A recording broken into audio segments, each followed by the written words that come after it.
तू पुकारता है वो ना सोता है, तू पुकारता है वो सुनता है, तू पुकारता है वो ना सोता है, तू पुकारता है वो सुनता है। हमारे उद्धारकर्ता प्रभु यीशु मसीह के पवित्र नाम में आप सभी को अभिवादन। पवित्र शास्त्र बाइबल की पुस्तक में मरकुस के सुसमाचार के 15वें अध्याय के 34वें वचन में लिखा है, तीसरे पहर यीशु ने बड़े शब्द से पुकार कर कहा, इलोई इलोई लमा शबक्तनी, जिसका अर्थ यह है कि हे मेरे परमेश्वर, तूने मुझे क्यों छोड़ दिया।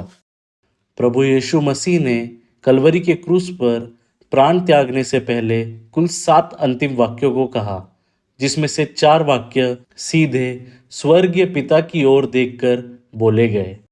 यह उपरोक्त शब्द भी परमेश्वर पिता से किया गया एक भावुक प्रश्न है। परमेश्वर पिता की इच्छा के अनुसार मानव के पापों के प्रायश्चित के लिए प्रभु यीशु मसीह स्वर्ग छोड़कर पृथ्वी पर आए थे। इस पृथ्वी पर रहते हुए वे प्रार्थना के माध्यम से पिता से निरंतर संपर्क में थे।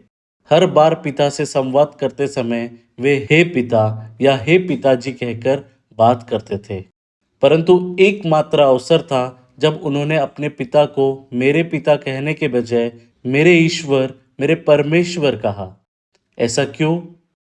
सच्चाई यह है कि पाप मनुष्य को ईश्वर से दूर कर देता है।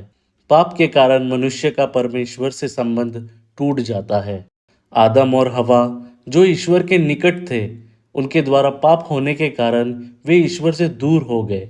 जब मसीह ने पूरे मानव जाति के पाप अपने ऊपर लिए, तो वे अपने पिता से इतने दूर हो गए कि उन्होंने पिता को पिता कहने के बजाय ईश्वर या परमेश्वर कहा। असल में मसीह ने यह दूरी इसलिए सहन की ताकि पाप के कारण दूर हुए मनुष्य फिर से परमेश्वर के निकट आ सके और उनके बीच पिता पुत्र और पुत्री जैसा संबंध बन सके। जो लोग उनके बलिदान और पुनरुत्थान पर विश्वास करते हैं और उन्हें उद्धारकर्ता मानते हैं, उन्हें पापों की क्षमा और अनंत जीवन मिलता है। उन्हें ईश्वर के पुत्र और पुत्री बनने का अधिकार प्राप्त होता है और वे परमेश्वर पिता को अब्बा और पिता कहने के योग्य होते हैं। क्या आप भी ईश्वर की संतान बनने की इच्छा रखते हो? आज ही प्रभु यीशु को अपने उद्धारकर्ता के रूप में स्वीकार करें और ईश्वर की संतान बने।